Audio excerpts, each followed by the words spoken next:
सभी दिव्यात्माओं को चक्रवर्ती राघव राव गारू का नमस्कार।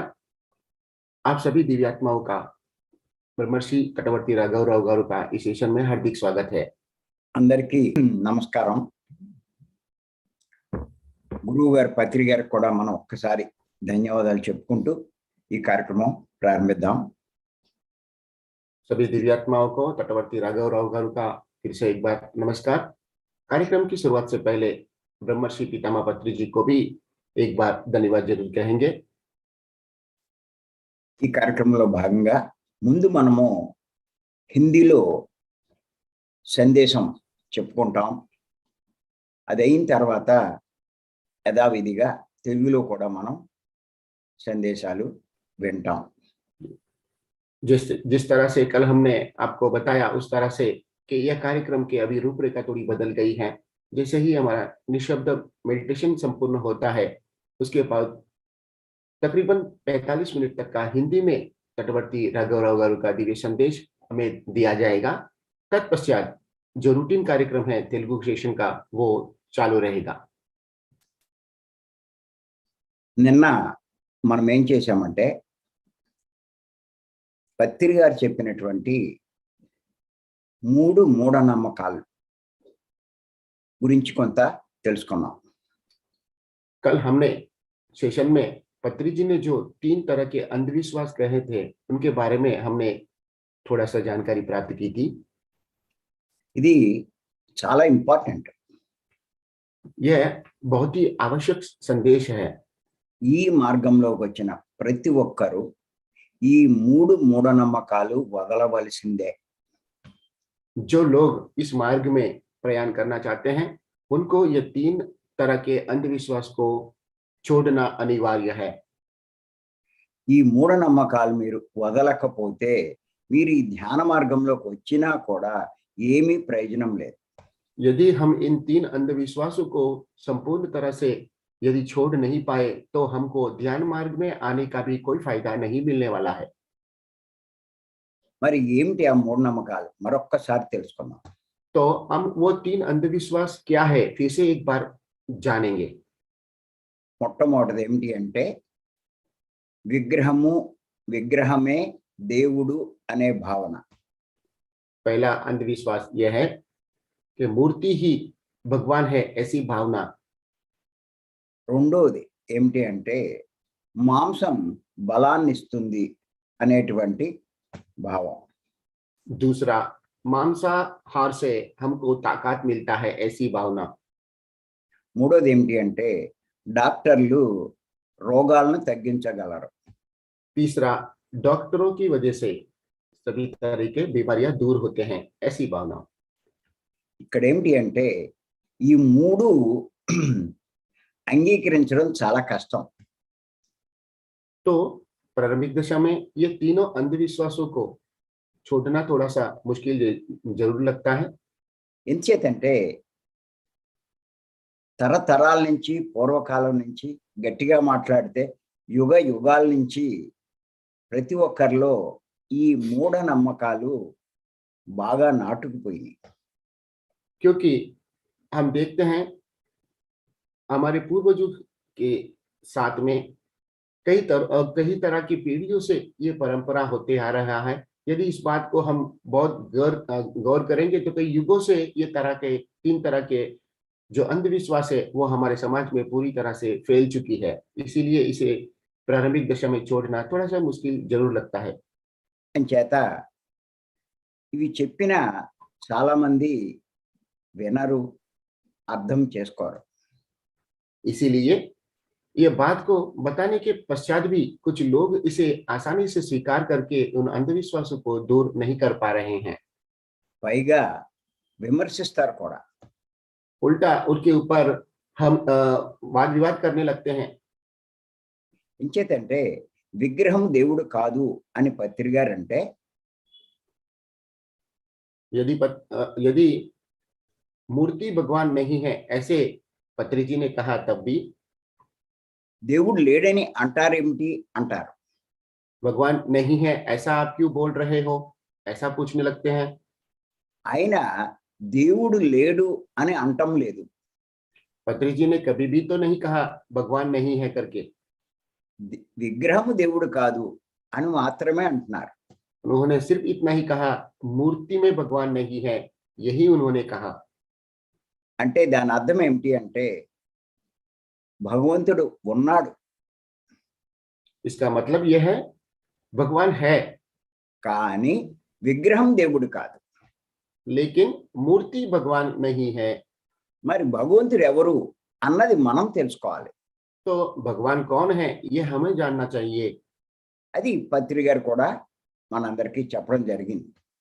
ये बात पत्री जी ने भी हम सबको अच्छे से बताया गया था। ఆయన చాలా స్పష్టంగా చెప్పారు. उन्होंने बहुत स्पष्ट तरीके से बताया है। ఏం చెప్పారు అంటే సత్యమే భగవంతుడు అని చెప్పారు. उन्होंने कहा जो सत्य है वही परमात्मा है, वही भगवान है करके कहा है। మరి సత్యం అంటే ఏమిటి? तो अब ये सत्य क्या है ये సత్యం जानेंगे। సత్యం అంటే నిత్యమైనదే సత్యం. जो नित्य है वही सत्य है। మరి నిత్యమైనది అంటే శాశ్వతమైనది.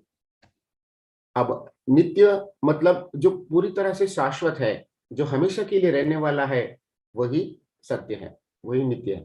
శాశ్వతమైనది అంటే ఎల్లప్పుడూ ఉండేది. शाश्वत रहने वाला है, नित्य रहने वाली चीज हमेशा जो रहता है उसे ही हम नित्य कहते हैं। ఎల్లప్పుడూ ఉండేది అంటే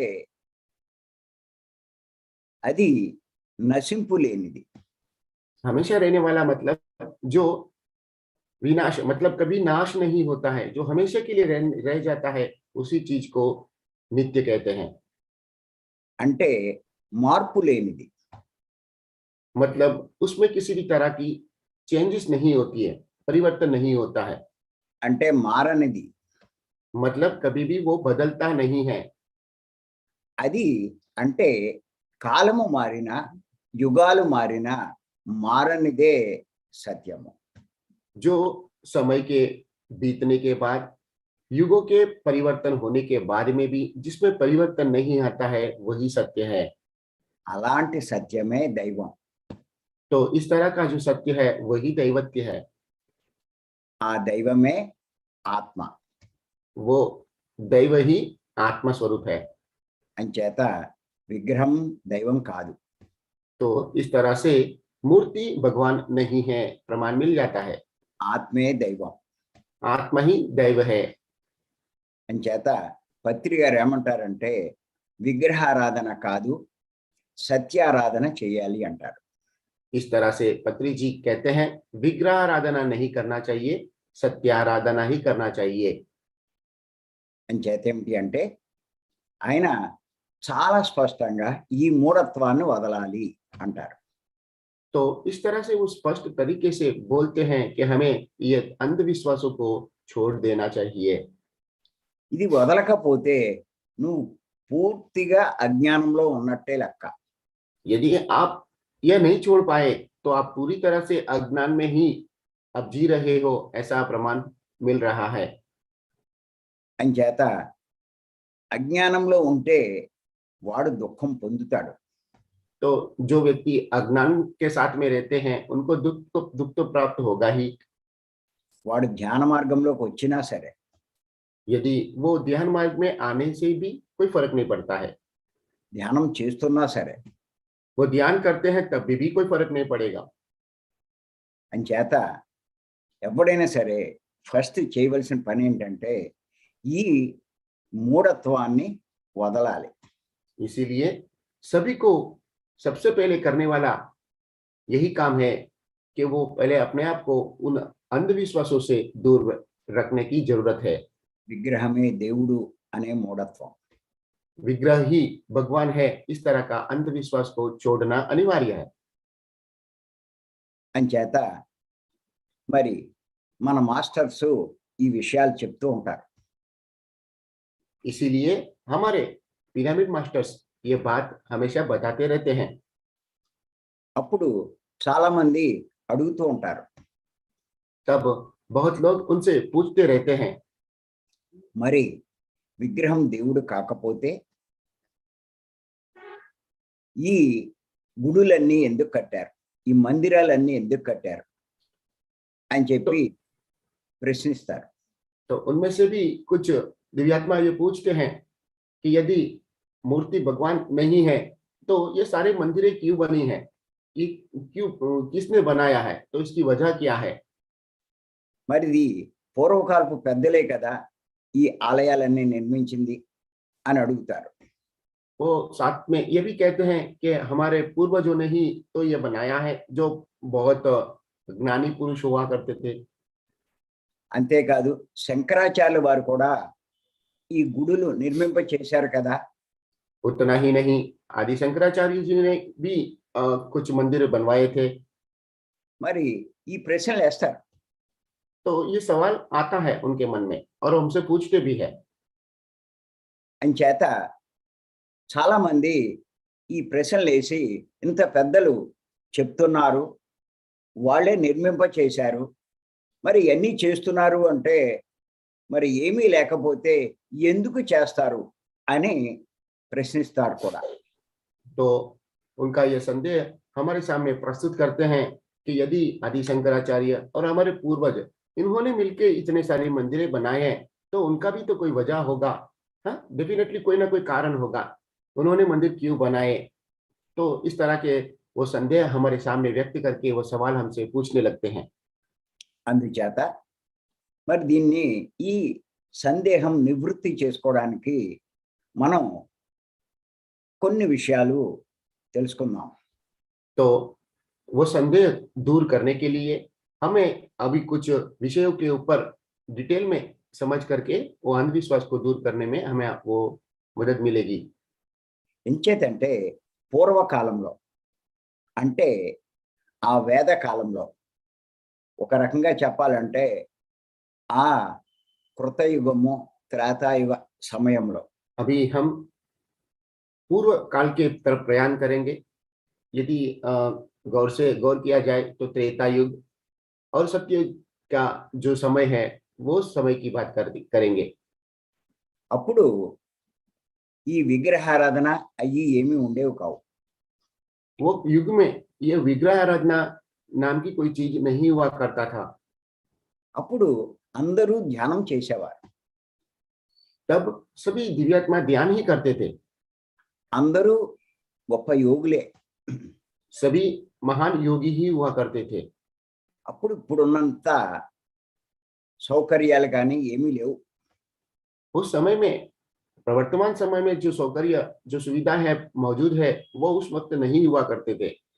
ఈ పుస్తకాలు కానీ పెన్నులు కానీ పేపర్లు కానీ లేకపోతే ఇలా ఇప్పుడు మనకున్నటువంటి ఈ కంప్యూటర్లు కానీ ఈ సెల్ ఫోన్లు కానీ ఇలాంటివి ఏమీ ఉండేవి కావు. वो युग में पुस्तक नहीं हुआ करते थे, वो लिखने के लिए बॉल पेन का उपयोग करते वो भी नहीं हुआ करता था, वो नोटबुक भी नहीं हुआ करता था। उसी तरह से जिस तरह से अभी हम ये कंप्यूटर को उपयोग करते हैं, वो सेलफोन को उपयोग करते हैं, इस तरह के कोई भी अत्याधुनिक परिकरण उस समय में नहीं हुआ करते थे। అప్పుడు ఏం చేసేవారు అంటే ఊరికే ఆ గురువులు నోటితో చెప్తే ఆ శిష్యులు నేర్చుకునేవారు. तो उस समय गुरु जी उनके सामने उपस्थित होकर जो बात उनको कहते थे अपने मुंह से, उन्हीं बातों को वो शिष्य ग्रहण करते थे। అప్పుడు ఆ యోగులు ఆ సాధకులు ఆ గురువులు ఎంతో ధ్యానం చేసేవారు. तो उस समय वो शिष्य वो योगी वो साधक बहुत ध्यान किया करते थे। ఆ గురువులు ఆ సాధనలో ఈ సత్యం తెలుసుకున్నారు. तो वो गुरु जी के समक्ष उन्होंने ये साधना करके ये सत्य की बात उन्होंने जान ली थी। వారు ఏం తెలుసుకున్నారంటే దైవం అంటే ఆత్మ అని తెలుసుకున్నారు. उन्होंने अंत में ये जाना है कि दैवम मतलब भगवान मतलब आत्मस्वरूप ही है। ఆ ఆత్మ ప్రతి ఒక్కరిలోనూ ఉంది, वह తనలో కూడా ఉంది అన్న సంగతి తెలుసుకున్నారు వాళ్ళు. उन्होंने इस तरह से साधना करके वह आत्मा हर जगह सभी में विराजमान है और वही आत्मा मुझ में भी है, ऐसा उन्होंने अनुभव पूर्वक जान लिया था। ఆ తెలుసుకున్న సత్యాన్ని వాళ్ళందరికీ చెప్పేవారు. तो उन्होंने जो सत्य को जाना है पहचाना है वही सत्य को और लोगों को भी अपने प्रबोधनों में बताया जाता था। కానీ ఎంత చెబుతున్నా అది ఈ సాధన చేయని వాళ్ళకి కొంతవరకే అర్థమయ్యేది. उनके अनेक प्रयासों के बावजूद भी, उनके अनेक प्रवचनों में उनको बताने के बावजूद भी जो लोग ध्यान नहीं करते थे, उनको यह बात गले नहीं उतरती थी। అంచేత వాళ్ళు ఆలోచించారు. इस तरह से फिर जो लोग ने साधना नहीं किया, वो लोग विचार करने लगे थे। వాళ్ళు ఏం ఆలోచించారంటే, సరే ఇప్పుడు మనం తెలుసుకున్నాము, మనం చెప్తున్నాము. तो उन्होंने ये सोचा है कि ठीक है, आज हमने जाना है, तो सर మనం చెప్తున్నాము. तो हम अभी बताएंगे, కానీ మన తర్వాత తరాల వారు మరి ఈ విషయం మనం చెప్పలేం కదా. तो अभी हम जाने हैं और हम बता रहे हैं, लेकिन आज के बाद में जो युग आएगा, जो पीढ़ी आएगी, उन लोगों को ये बातें नहीं पता होगा ना। అంచేత వాళ్ళు బాగా ఆలోచించి ఏం చేశారు అంటే, ఈ సత్యాన్ని తరతరాలు తెలుసుకునేటట్టుగా ఒక మార్గాన్ని ప్రవేశపెట్టారు. तो ये सत्य को आने वाली पीढ़ियों तक सबको पता चले, उस वजह से उन्होंने एक प्रयोजन को बनाया, और सभी लोगों को आने वाले युग में भी सब लोगों को ये सत्य पता चले, इसीलिए उन्होंने एक मार्ग की खोज की थी। ఏమిటి అంటే, నిజంగా దేవుడు ఎక్కడుంటే అదే దేవాలయం. उन्होंने उनकी बातों में ये कहा था कि जहां भगवान रहेगा वही देवालय ही है, वही मंदिर है। మరి భగవంతుడు ఎక్కడున్నాడు అంటే ప్రతి ఒక్కరి శరీరంలోనూ ఉన్నాడు. तो जिस तरह से भगवान कहाँ है, उस संदेह का जवाब ये भी है कि भगवान हमारे शरीर के अंदर ही विराजमान है। ప్రతి ఒక్కరి శరీరం हर किसी के शरीर में वो विराजमान है। అంటే సమస్త జీవుల యొక్క శరీరాల్లోనూ భగవానుడు ఉన్నాడు. मतलब समस्त जीव राशियों में भी भगवान का अस्तित्व है। అంటే ప్రతి శరీరము ఒక మందిరమే. तो इस तरह से सभी तरह की शरीर एक मंदिर ही है।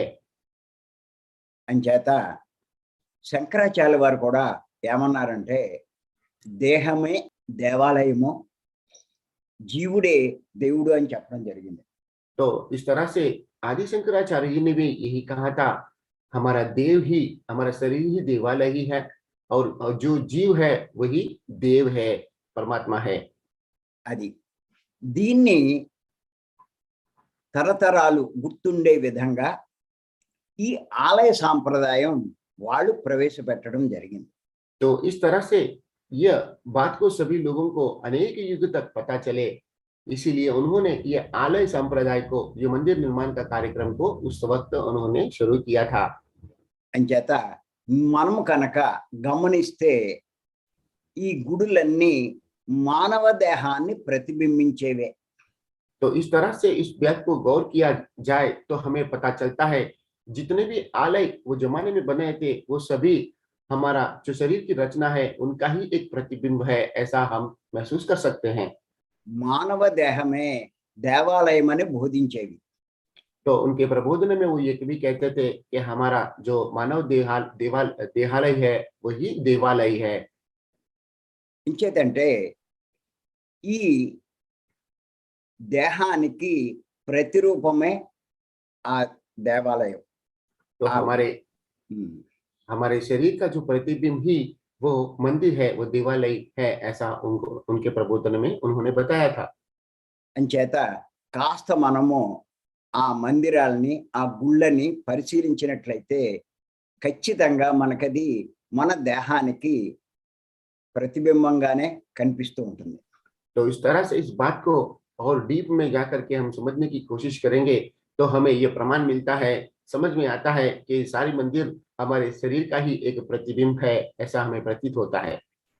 అంచేత ఇప్పుడు మనం ఈ గుడిలో ఉన్నటువంటి ప్రతి గుడి గురించి కానీ, గుడిలో జరిగే దాని గురించి కానీ, ప్రతి విషయాన్ని మనం కనుక గమనించినట్లయితే तो अब हम वो मंदिर में रहने वाली हर चीज के बारे में, सभी तरह की वस्तुओं के बारे में यदि हम गौर करके समझने की कोशिश करेंगे तो అది పూర్తిగా మానవ దేహం అనే మనకు అర్థమవుతుంది.